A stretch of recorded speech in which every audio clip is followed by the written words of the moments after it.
All right, this next testing we're going to do with the Perservative cube is formaldehyde. Getting a lot of attention with the EPA. I have a sensor pack that has a formaldehyde sensor in it. Right now we're going to look at inter-sensor variability, and this shell here that hides the sensor is not ideal according to the manufacturer.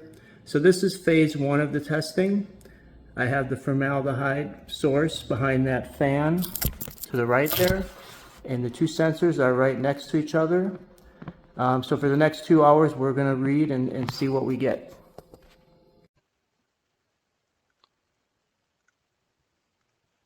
All right, just a reminder, the Ferris cube stands for fun, and I'm certainly having a lot of fun with this. Heuristic, this is about learning and understanding and learning as you go, which is what I'm doing here with these tests and experiment. Artistic, trying to make it stimulating and visually appealing. Realistic, it's definitely realistic. This is not I'm not a college professor setting up pristine experiments. I'm kind of setting up more of a real world experience. And sigma, and sigma means quality and standard deviation. And speaking of the standard deviation, this is one of the first things we're looking at, and quality as well. All right, so there's two sigmas that I'm concerned about, two issues of quality. The first here is this is the design guide for the formaldehyde sensor. And if you look at the recommendations, basically that it's exposed to the environment, the sensor pad with an opening, and there's also a seal here so you don't have air traveling through the side, and it's all coming, I guess you could say that it's sensing the immediate air that's around the sensor. Here's another way of looking at it. This is ideal. This is so-so. And this here is pretty much what we have here. The way they've designed it is you have an opening somewhere else and it's pretty much sealed up. So I'm very worried about this. Okay, so this is one picture here. So this is your formaldehyde sensor here.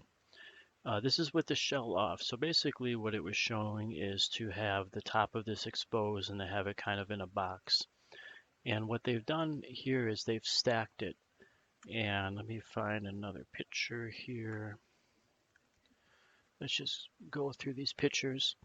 So here's the front of the sensor, and here's the opening that goes to the PID, and then they've got the CO2 stacked, and then they've got the formaldehyde sensor stacked here. So this ends up being in the back, and then you see, now remember this is the OPC, this is blowing air out, it's taking air from the front and out. So there is air blowing into the chamber, but that's after it passes through the laser. And here we have the hydrogen sulfide sensor. And so again, here's a close-up of the formaldehyde sensor. You can see how it's stacked. And let me see if there's a picture of the shell.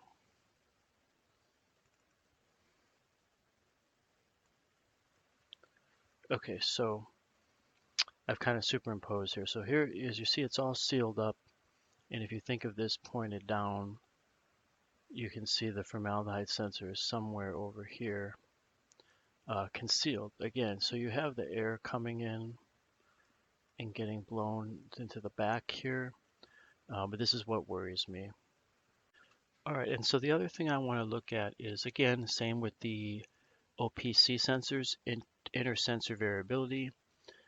This is a study that was done with these sensors, and they looked at a lot of different things. It looks like a very good sensor. I think the stats are very good, but the inter-sensor variability came out as moderate. And this is the interclass correlation coefficient is what they were using. And I want to make the point that they only tested it in a low range. This is 0 to 76 parts per billion is certainly a relevant range for indoor air quality. But I do want to point out that That's a small range that it was tested in.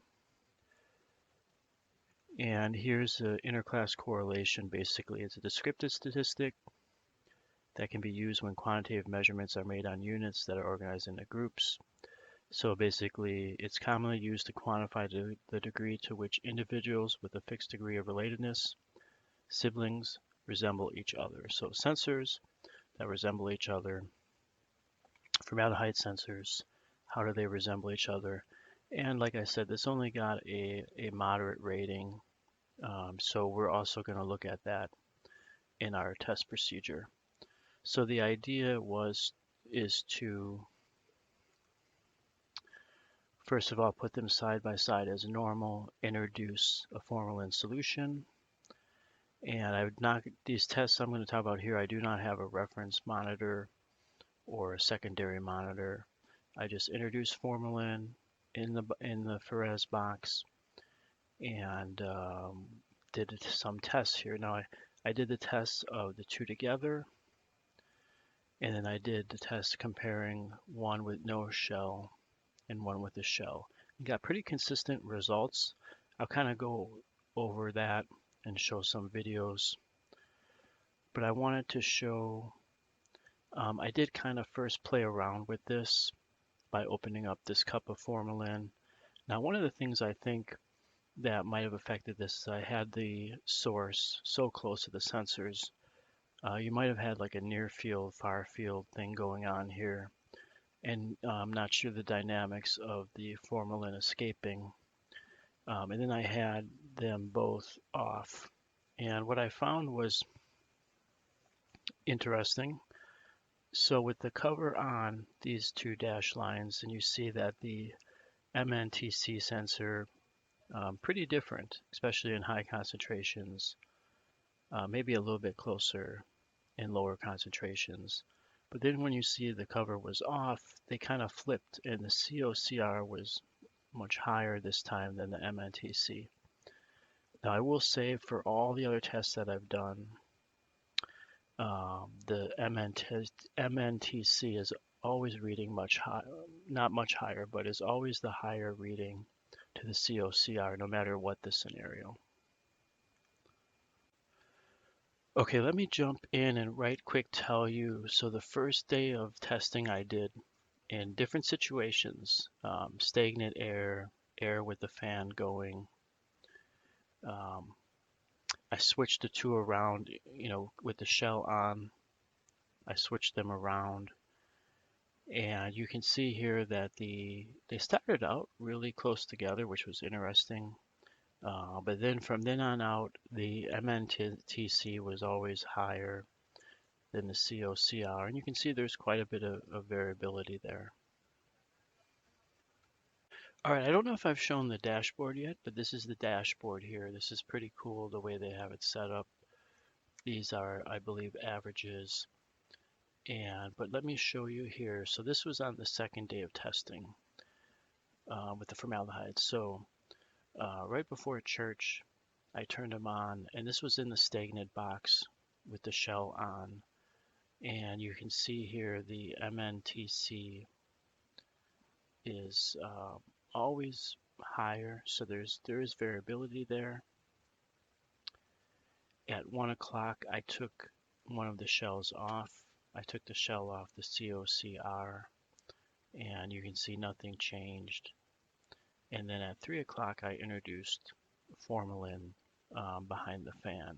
So at this point, I was just going off of background. But by 3 o'clock, I added the formalin. And you can see here the MNTC is always higher. There's a good amount of variability here, especially in the higher concentration range. Now I'm going to quick go to the other. Okay, so this is the one of the particular sensors, the MNTC. Again, you've got a kind of average color-coded thing here. You've got average exposure here. Really nice dashboard by TELUS. But here we go. This is the second day of testing. So this is the turning them back on in the stagnant environment. And this is the adding of the formalin solution to behind the fan. And then you can see it was climbing up there. I opened up the roof at one point, and so you can see the gradual decline and the result. And if you had the COCR next to it, you'd see it would always be a little bit less. That's what this one shows. This dashboard, you can only show one sensor at the time. And then so we can go back to the day before when we just had them both on shells, comparing the two.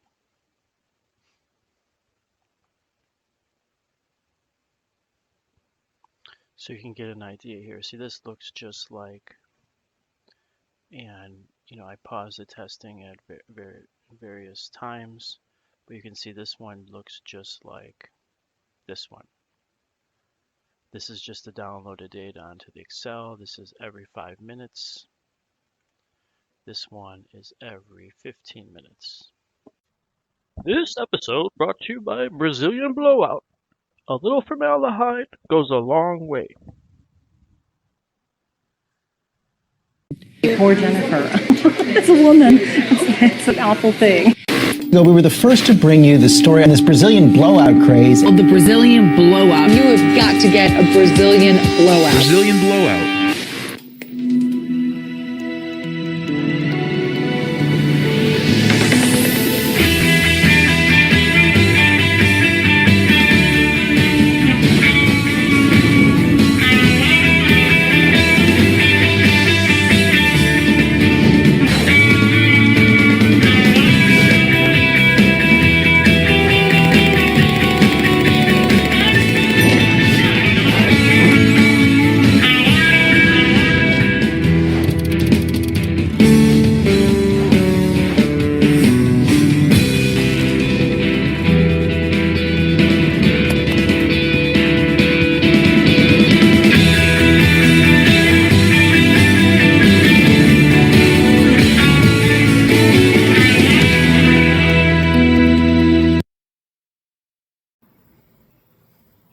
All right, so we're looking at the velocity in here. We got a fan going, and you can see here the probe is right by the face of the sensors, and we do have air movement here.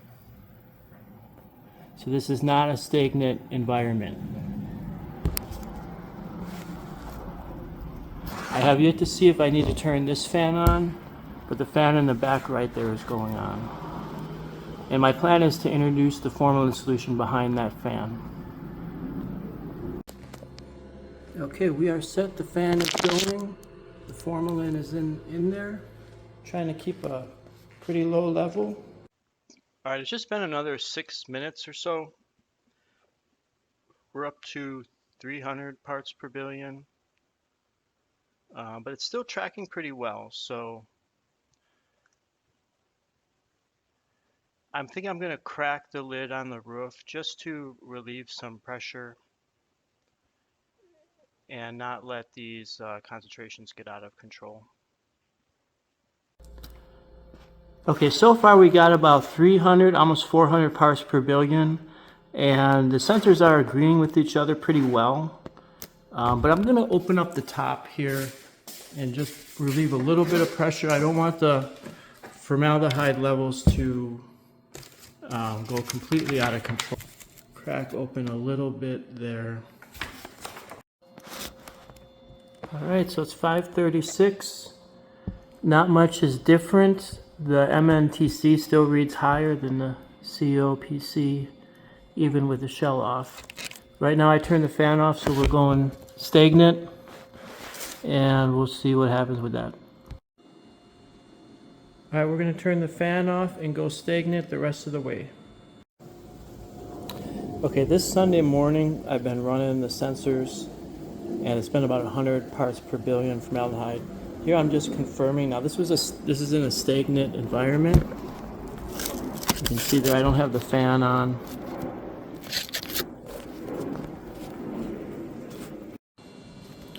Okay, so now we're going to do the test where we have one of the shells off and one of the shells on.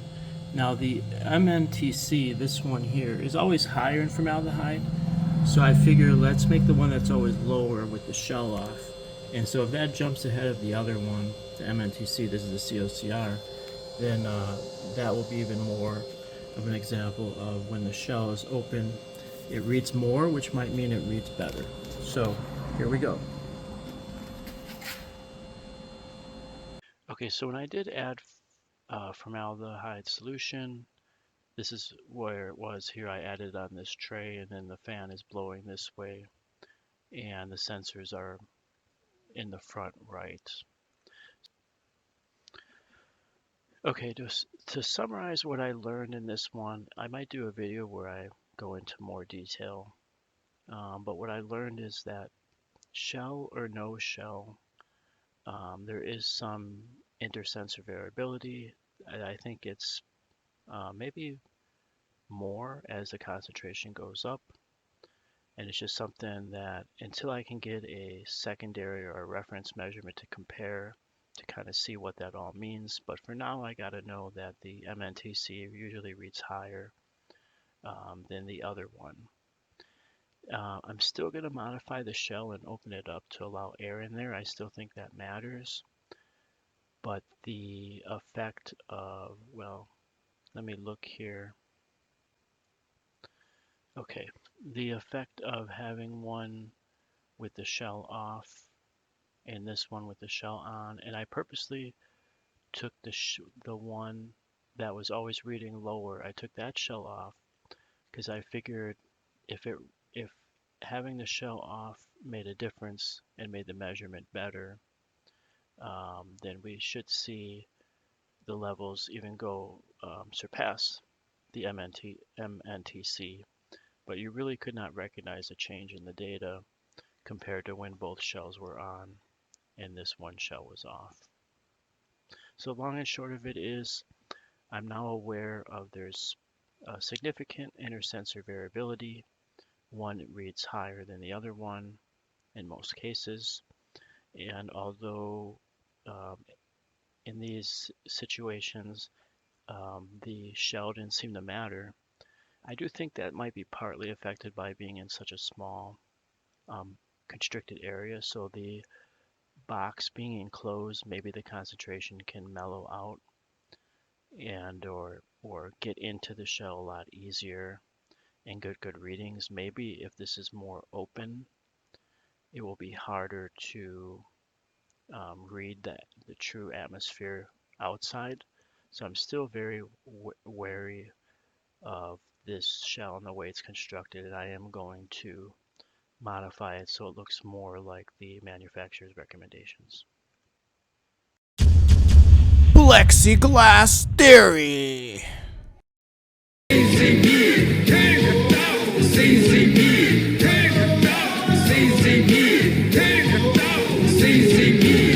Everything's just beginning, but the games you want to play, bring it on and now we'll fight to the end. Just watch and see. It's all started, everything's begun, and you are over, 'cause we're taking down the CCP. Spread the word all through Hong Kong. We will fight till they're all gone. We rejoice